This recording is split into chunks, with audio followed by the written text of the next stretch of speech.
My name is Camilla, a 26-year-old housewife. I'm in my third year of marriage with no children. My husband's name is John. He's a company employee and 30 years old. My husband and I started dating after he approached me at the company where I was a receptionist, and we got married after 2 years of dating. Before marriage, there was no talk of living together with my in-laws, but as soon as the marriage was decided, my mother-in-law suggested that we will live together. I told my husband that I didn't want to live together while we were newlyweds, but he said, "You work at home, doing chores and errands, and I work at the company. That's fair." And he showed me his palm in front of my face, indicating that I shouldn't say anything more. I accepted living together and thought it might be inevitable as I was marrying the eldest son. Since the marriage was decided, we were supposed to go to the wedding venue together, but my mother-in-law always came with my husband. I felt uncomfortable with my mother-in-law, who even had a say in our wedding plan and my husband's outfit. I looked at my husband's face and wondered if I was marrying him or my mother-in-law, as he seemed to be excited about it. To be honest, my mood dropped at the thought of living with a mama's boy husband and mother-in-law. I'm the type of person who can't stand being in such a frustrated state, so I asked my husband when we were alone, "John, are you by any chance a mama's boy?" John asked back, "Why do you think so?" with a curious look. I told my husband, "Usually, the two of us should decide on a wedding plan. I've never heard of a mother coming along and having a say." My husband said, "I just came along because I had time before my mother's errand. And it's not interference, it's just advice, so don't worry about it.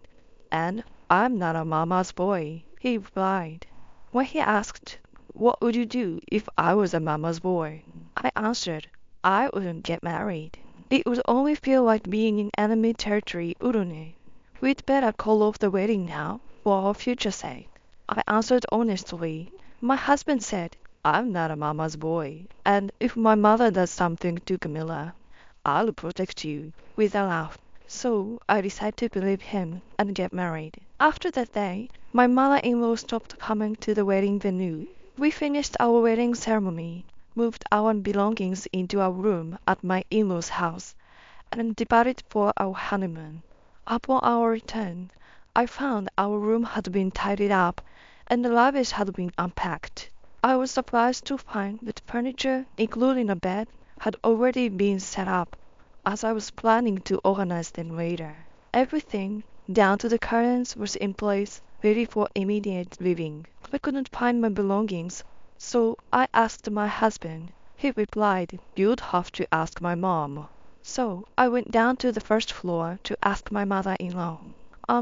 Mother-in-law, thank you for tidying up the luggage, but I can't find my belongings." When I asked, she said, "Oh, your things?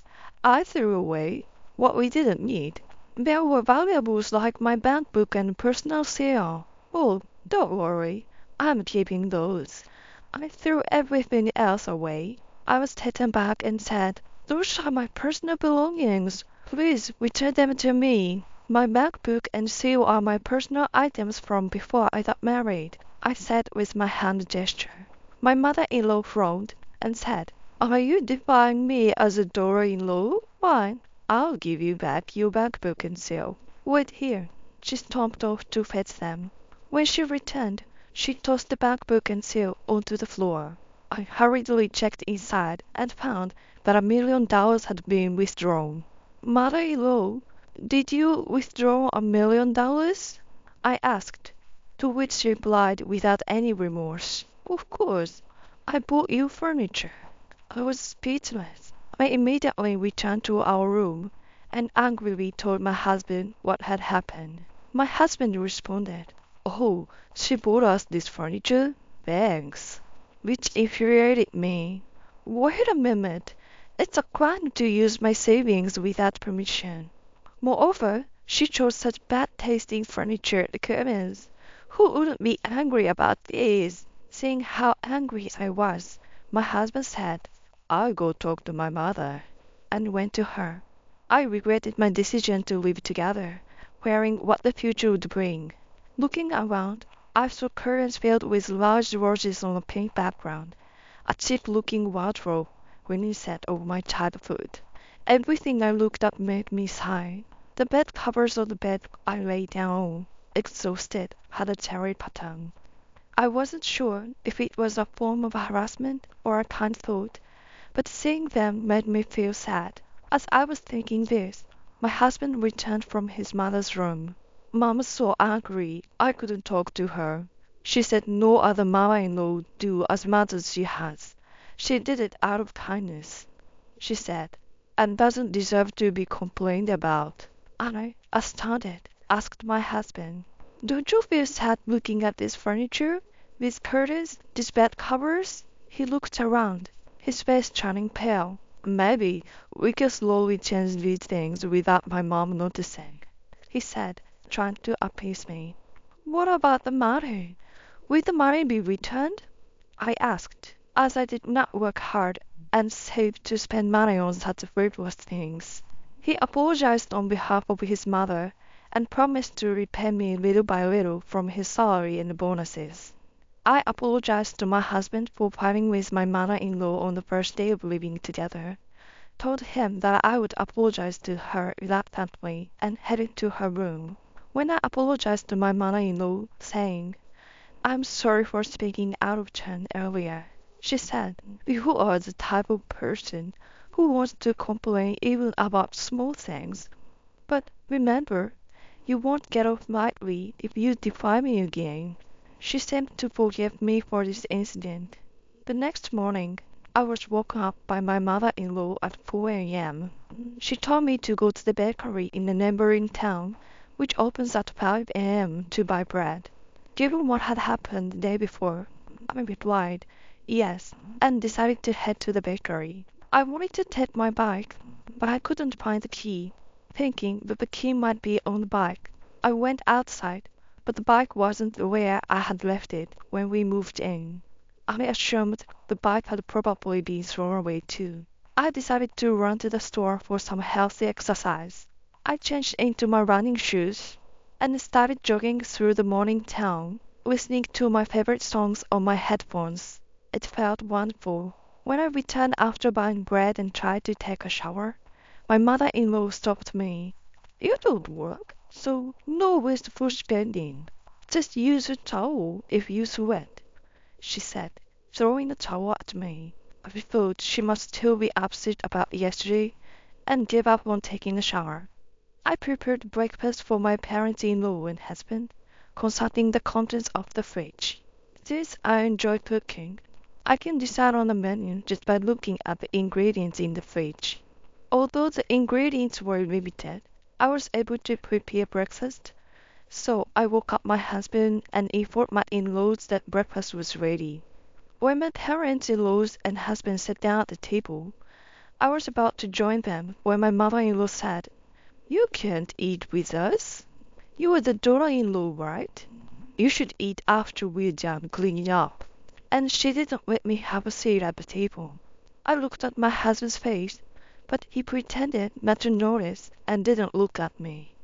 Are the rules of this house from the early 1900s? I thought, but still followed my mother-in-law's orders.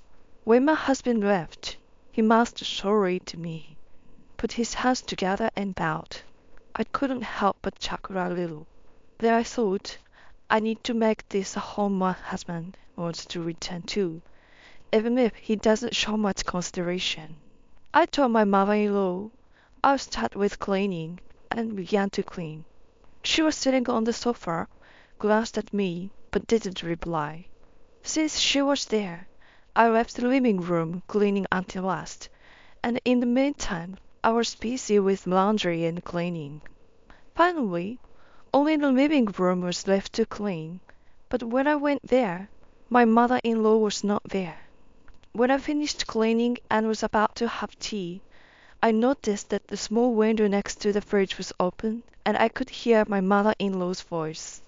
It seemed like she was having a conversation with a neighbor. As I was casually drinking my tea and listening to their conversation, it seemed like they were talking about me. She was saying that I had taken her bank book and she didn't have any money to spend freely. Unable to stand it, I confronted my mother-in-law when she came in and said, "Please don't lie to the neighbors. When did I ever take your bank book?" My mother-in-law quickly shut the small window next to the fridge, shouting, "Just do whatever you want," before storming off to her bedroom.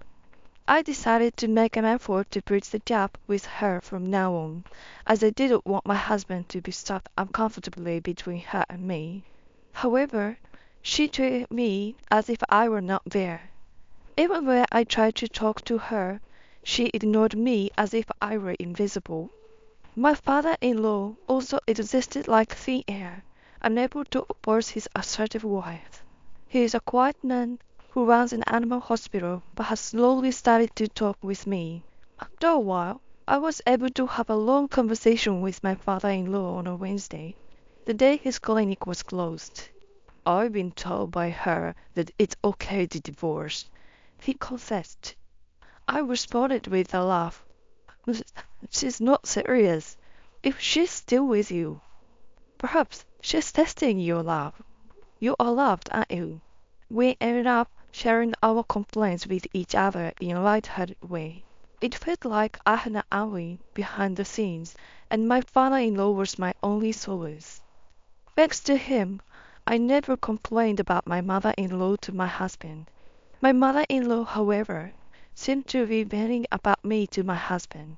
Whenever I heard these complaints from my husband, I would say, "I'm sorry, I'll be careful," to reassure him. No matter how much I was ignored by my mother-in-law, I persisted in my household duties without cutting corners. Still, she continued to treat me as if I were here. I was also getting along well with the neighbors. Amidst all this, my husband's work became busier, and he had to travel more often. When my husband was away on business trips, the prospect of spending more time alone with my mother-in-law was depressing. During the occasional phone calls from my husband, I reassured him that I was getting along peacefully with his mother. I genuinely wished that one day I could get along with her. So even though I was treated like air, I never stopped trying to engage her in conversation. I believed that the only way to build a good relation with her was to show her who I was going to be. So I pushed myself to do my best in everything. I've been getting up early and running to the bakery since the first day of our marriage. Before I knew it, 3 years had passed since our wedding. My mother-in-law continued to treat me and my father-in-law as if we were air, and I kept talking to him whenever she wasn't around. Then, one day, my father-in-law spoke to me with a serious face. "Your mother-in-law is supposed to go on a trip soon," he said. "Depending on the outcome, I might leave this house." I tried to ask him what he meant, but he simply replied, "I can't tell you now," and left it at that. I felt so sad at the thought of him leaving that I started crying. He was the only one who was on my side in his family, who comforted me and who listened to my complaints. "Maybe you should leave this house too," he suggested, looking at me in the eyes. I asked him what he meant, but all he said was, "I can't tell you yet." No matter how many times I asked, he stubbornly refused to tell me, simply saying, "I promise I'll tell you when the time comes, so please wait a little longer." So I decided to trust him and wait until he was ready to talk. Then, the day when my husband would return home from his 2-month-long business trip was decided. It had been a long business trip, but I was glad to think that we would finally be able to live together again. The night before his return, I received a phone call from my husband. I immediately picked up the phone. Then it wasn't my husband on the line, but a woman with a sweet voice. "Nice to meet you. Are you John's wife?" If by John you mean my husband, "Yes," I answered, to which she sharply responded, "Yes, That's right, John. I'm Olivia, John's girlfriend. I'll give him back to you tomorrow, okay?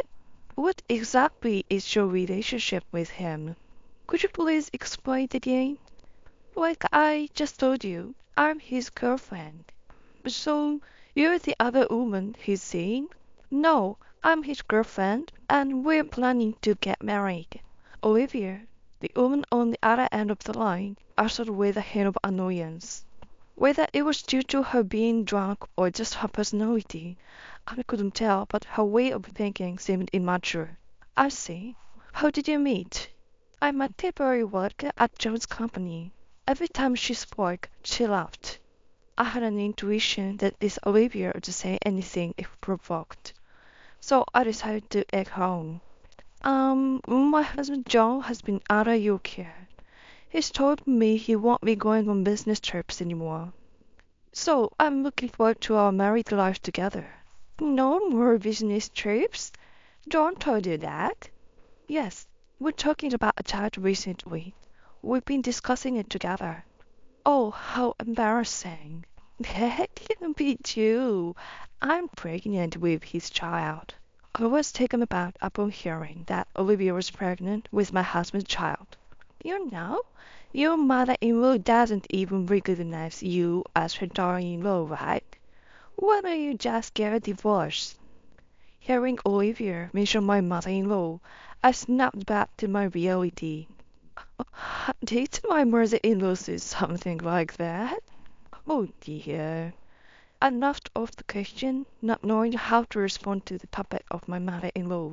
Olivia, perhaps feeling mocked, retorted angrily. Have you ever been on a trip with your mother-in-law? I have, and it was fun. Not for a while.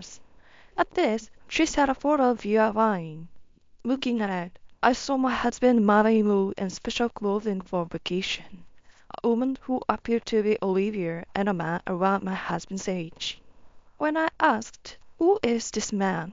she replied, "Oh, I can't tell you that. We all have little secrets, you know."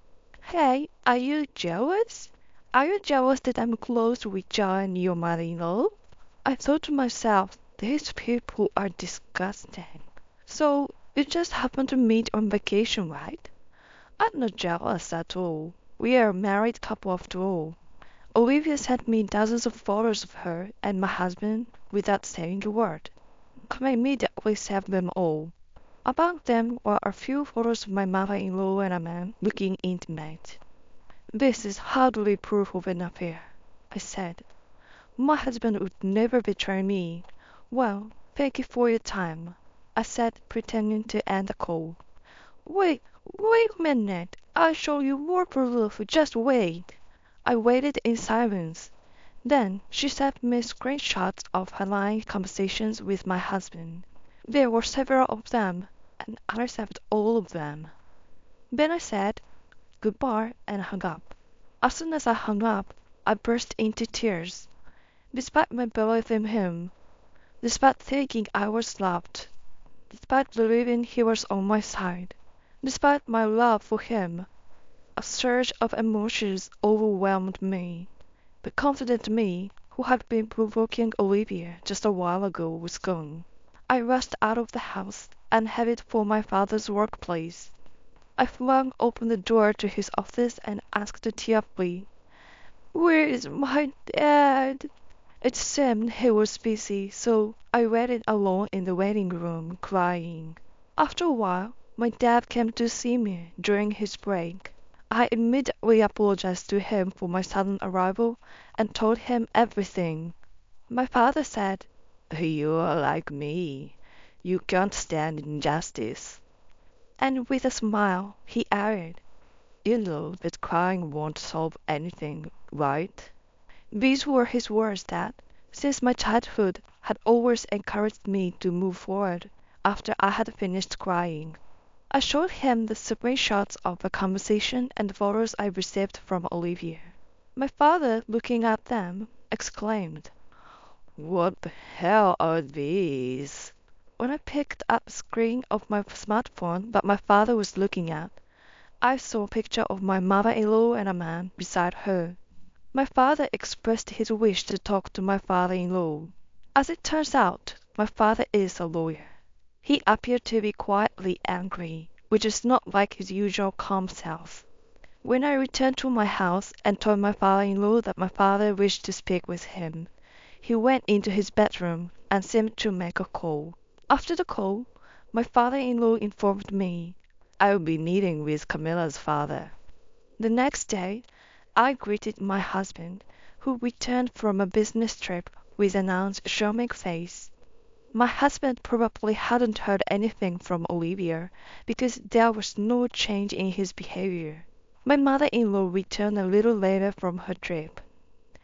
"I'm tired, but it was fun," she said, handing me souvenirs from the same area where my husband had been. And as always, the three of them ate the food I had prepared, excluding me. As I quietly observed this scene, my husband spoke to me. "Camilla, the atmosphere seems to have changed while I was away. You seem cooler," he said. Immediately, my mother-in-law chimed in. "Maybe she's sulking because you were away on business and she wanted your attention," she tossed out without even looking at me. I was about to say something unnecessary, so while I nodded with a smile, I was trembling with anger. My father-in-law made eye contact with me and "Calm down." I nodded, took a deep breath, and suppressed my emotions. Then my mother-in-law started saying things that disrupted my attempt to stay calm. "You've been living with your father for a while, haven't you?" she asked.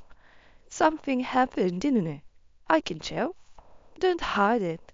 Tell me," she said, insinuating there was something more than just a normal parent-child relationship between my father-in-law and me. "What do you mean by something happened?" I asked, suppressing my anger. "A relationship between a man and a woman, right?" "It happened, didn't it?" she repeated. "That's impossible," I retorted, my voice trembling. Normally a quiet man, my father-in-law said with a stern face. "Did you go on a trip hoping that Camilla would get into a relationship with me?" He stared at her as he said this. "If nothing happened, you wouldn't be angry, right? So are you admitting it?" she asked. My father-in-law replied, "I despise you. I truly despise you. I can't forgive you as a person." He then got up from his seat and left, saying, "I'll be at the clinic for a while. Don't contact me." My father-in-law said to me, half smiling, "You can leave too, you know." I stared at my husband. My husband glanced at me with fearful eyes, sensing my stance. Saying this, my mother-in-law said, "What? Do you have a problem with John? You're so arrogant. That's why I don't want to talk to you. You should go to your father's army clinic too," trying to force me out. My husband did nothing to stop her. I asked my husband, "John, don't you have anything to say? This is the exact situation I talked about before we got married, isn't it? What happened to I'll protect Mela if my mom does anything to you?" I said I wanted to reconsider our marriage because I didn't want this to happen. But you stopped me. My husband seemed surprised that I was angry. Upon saying this, my mother-in-law said, "Well then, you should break up. Get out." I asked my husband, "Is that okay with you?" But he didn't answer and just held his head in his hands. "It means you should leave. John is just too kind to say it," she said. I stared at my husband and asked one last time, "Is that okay?" No response means it's okay, right? My husband said, "I need to think. Give me time." And then he went to take a bath. That night, I didn't wash the dishes, didn't take a bath, and just went to sleep in the bedroom. The next morning, I got up earlier than anyone else, didn't make breakfast, and headed to my parents' house. After arriving at my parents' house, I used my spare key to get inside and took a shower. My mother woke up when she heard a sound and seemed surprised to see me in the room. My father also woke up, and when he saw my face, he said, "Good morning," and went into his study. When my father came out of the study, he handed me an envelope. I looked inside. As I looked at the contents, I told my parents that my mother-in-law had told me to leave and that my husband hadn't responded. After looking at the contents of the envelope, I asked my parents, "I can't be with my husband anymore. Can I come home?" My parents smiled, nodded, and said, "Come home." I bowed silently and looked up. Seeing my face, my father said, "Calm down. Your face looks like a demon's," and patted my shoulder. I think I had turned into a vengeful demon after looking at the documents in the envelope. I think it was because my husband's betrayal, the unwarranted harassment, and verbal abuse from my mother-in-law was swirling in my head with images. I started to feel a strange sense of enjoyment in this situation as I took deep breaths and said, "This is going to be the ultimate revenge." In the afternoon, my father and I went to my father-in-law's animal clinic, which was closed for the day. When my father-in-law saw me, he called out to me, "Are you okay, Jamila?" he asked, worrying whether I had been able to sleep or eat. I just answered, "I'm fine." Seeing my face, he smiled and seemed relieved. From there, my father, who is a lawyer, and my father-in-law and I had a discussion, and we decided to take action the next day. First, I called my husband during his lunch break, and we agreed to meet at a dinner after work. My husband arrived at the seat where I was waiting, panting. "Why didn't you answer the phone even though I called many times? Where were you? What happened?" He bombarded me with questions. I took a deep breath as my father had told me, trying to stay calm. "I'm sorry for leaving without telling you. I was just wandering around town. You should know what happened better than anyone else," I said, pretending to be a brave woman with a smile, even as my eyes welled up with tears. Today, I needed to act like the great actress towards my husband. I pretended to hold back tears, turned my back, and dropped eye drops in one eye. My husband misunderstood and thought I was crying for him, murmuring, "Sorry," when he thought he had a message from me, who had left home and opened our group chat. He seemed to think I'd been caught, because there was a call history and many photos that I got from Olivia. With a very flustered expression, my husband said, "I did meet her, but nothing happened. I only love you, Camilla. If you are angry that we met, I won't do it anymore. Please forgive me." A storm of lies and apologies.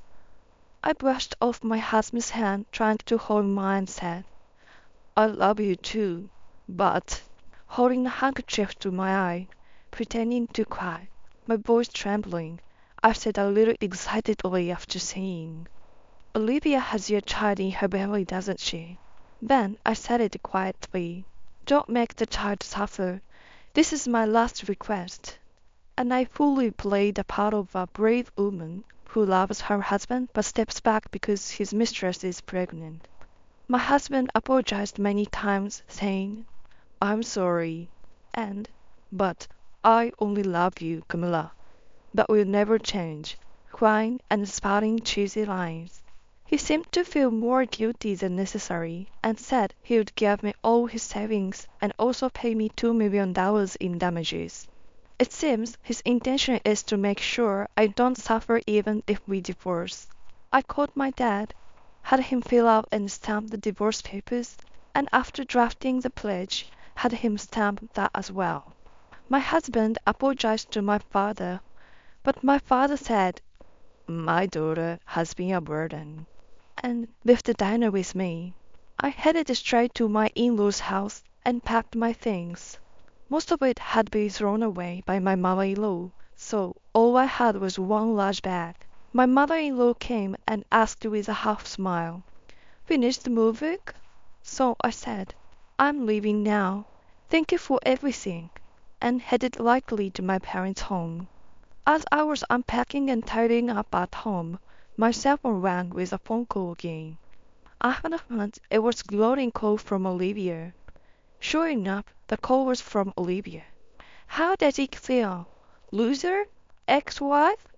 I'm on top of the world. There's no one I can't have, right?